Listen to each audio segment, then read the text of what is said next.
Hello 各位觀眾，歡迎收睇《溫星談》，我係阿正。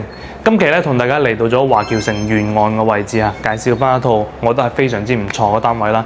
咁如果大家想揾翻一啲唔係好介意景觀面嘅，要性價比要高樓層嘅情況咧，呢個單位應該係適合大家嘅。咁首先嗱，俾大家望翻呢邊嘅一個視野。前方呢個位置呢有塊地，呢塊地咧係會起樓嘅，咁但係咧佢中間呢一條路咧係可以保證翻佢嘅樓間距啦。咁另外我哋睇呢個角度望出去咧，應該都知道係一個高樓層嚟嘅。左邊個位置係有驚喜啊！呢個位置，即使前面嘅位置會有部分起樓咧，都擋唔晒所有嘅一個長利河景觀啦。咁呢套單位咧，左邊個位置係望長利河嘅，咁正前方嘅位置咧係會望翻我哋嘅西江呢邊嘅一個景觀面。咁整體嚟講咧，視野會比較開揚啦。最重要係佢依家嘅價格嚟講咧，都算係幾有性價比嚇。88萬嘅總價可以買到128方嘅4房單位，全新未住過，計翻單價係6800蚊嘅。咁其實按照翻呢個價格嚟講咧，業主應該都係按翻原價打咗個75折左右嘅價格啦。所以講咧，我哋買呢啲單位嘅情況咧，搞好衞生之後咧，等於同買新樓係差唔多嘅，凸顯咗呢個單位嘅性價比嚇。嗱，哇！呢度嘅位置爆咗塊玻璃喎。到時候咧，同業主去講翻，睇睇可唔可以傾傾價格啦。建議大家都係有興趣嘅，睇完呢個視頻上到嚟現場嘅位置，睇啱啦，再揾業主去傾價。OK， 依家睇翻戶型格局，呢個位置咧有一個乜位啊，可以放啲洗衣機啊，或者做陽台櫃咁樣嘅設計。呢個陽台咧大概係5米半左右嘅闊度嘅，東南嘅朝向。整體佢嘅採光係唔會差，但係今日咧係陰天，即將要落雨嘅狀態。嗱，睇翻喺差天氣嘅情況下咧，佢嘅內籠嘅採光表現得唔得啦？嗱，首先我哋睇翻整隻戶型嘅佈局啦，係好經典嗰種直廳嘅設計嘅。咁我哋呢邊咧飯廳同埋客廳咧會去到3.8米嘅一個開間。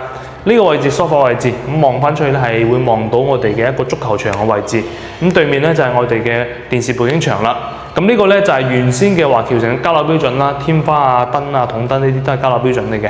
咁只不過好多華僑城嘅單位以前啲人買落嚟都諗住投資用嘅，就冇搞衞生，所以講現場睇起身係邋遢少少嘅。呢啲咧亦都可以同業主去傾傾價格啦。咁又過到嚟呢度咧，就會嚟到咗我哋嘅一個飯廳位。呢個飯廳咧建議都係放翻長台，滿足到4到6人嘅用餐。如果放圓台嘅話，可能會擋住呢邊個位置嘅出入嚇。然後啦，我哋再睇翻呢個位置。入門嘅位置嗱，交樓標準嘅大門啦，同大家睇過好多次啦。沿岸湖岸呢啲門咧，都係會比較時尚感嘅，有造型啊。包括咗後面咧，佢嘅木飾板嘅設計，同我哋嘅櫃啊，同埋入門呢邊嘅門咧都好似嘅。嗱，然後智能文化鎖交標入到嚟之後，左邊嘅位置有個細細啲嘅鞋櫃，後期咧可以做翻一個洞洞板啦，或者延伸嘅櫃喺呢個位置，咁樣滿足翻收納性。咁做完咗櫃之後，佢嘅過渡位置咧都係會比較大嘅。坐北向東南嘅一個戶型設計。嗱，咁從我哋嘅飯廳入到嚟咧，係廚房嘅位置。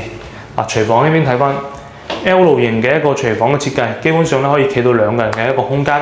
呢個位置咧預留咗一個單門嘅一個冰箱嘅位置啦。嗱，3件套嘅交樓標準，全新未用過嘅，冇任何嘅煮食嘅痕跡嚇。嗱，然後出到嚟呢度咧，就會嚟到咗我哋嘅生活陽台。嗱，生活陽台呢邊望出咧，主要都係望樓景為主。呢邊咧應該會更加清楚。其實就離翻我哋嘅長利河嘅位置咧，真係好近啦。落到去我哋嘅北門行2步咧，2-3分鐘就可以上到長利河啦。嗱，然後呢個位置你可以放下啲生活用品咁樣嘅用處啦。然後我哋再睇埋房間，總共有4間房嘅佈局。嗱，呢個位置會第一間房。第一間房咧，剛先亦都同大家講過，就有一塊玻璃係爆咗嘅。佢係連接翻我哋嘅陽台嘅位置，咁第一間房嘅房間空間咧都足夠大，可以放到1.8米床嘅。咁呢邊嘅位置咧會嚟到咗我哋嘅公共衞生間。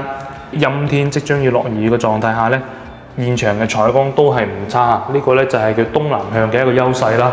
包括咗剛先阿正講嘅，唔介意景觀嘅，想揾高樓層嘅呢啲客戶群體咧，都係想揾翻啲採光好、視野開揚嘅啫。咁依家現場睇到嘅房間嘅採光啊，同埋視野嚟講咧，我覺得係算係 OK 㗎。嗱，空間方面呢個位置放個1.5米到1.8米床，隔離可以放翻個衣櫃加床頭櫃嘅組合都係冇問題。咁好似呢啲飄窗嘅位置啦，基本上可以打嘅已經打走晒啦。呢邊係主人房啊，我哋最後先講主人房。呢個位置咧會嚟到咗我哋嘅第3間房。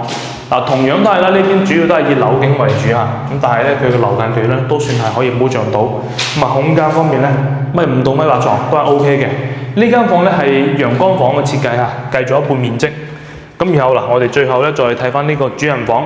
其實你會發現呢啲戶型格局咧，講解好多次，基本上咧都可以去改造嘅。如果你話想主人房大嘅，2間房可以打通，咁樣我哋平時喺呢個位置入到嚟咧，就有更加大嘅一個主人房嘅空間。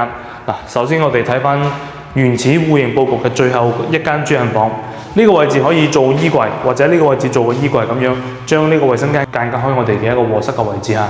嗱，睇翻衛生間先，首先入到嚟呢度咧，係我哋嘅洗手台同埋馬桶，以及我哋淋浴區嘅位置。嗱，空間方面咧，俾大家去感受下，即係算係會比較闊嗰種啦。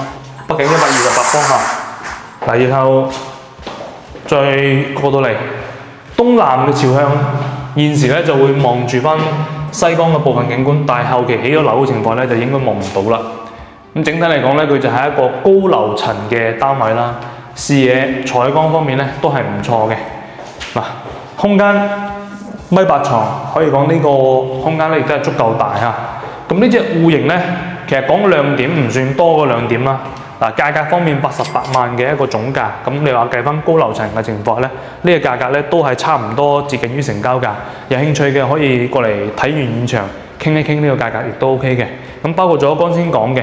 嗱，依家陰天嘅狀態下咧，睇翻高樓層佢嘅優勢咧，就係每個房間每一個衛生間啊，或者係我哋嘅廚房嘅位置咧，佢個採光嘅表現都係做得非常之唔錯。咁如果大家對於景觀要求冇咁高嘅情況咧，想買翻啲高樓層嘅單位，要求視野好啊、採光好嘅情況咧，呢套單位咧亦都係一個唔錯嘅選擇。OK， 有興趣嘅聯繫翻我哋，上到嚟現場嘅位置進行實地考察，睇翻呢個採光啊同埋戶型格局是否適合自己。今期分享就到呢度，持續關注我哋灣星探，我哋下期再見，拜拜。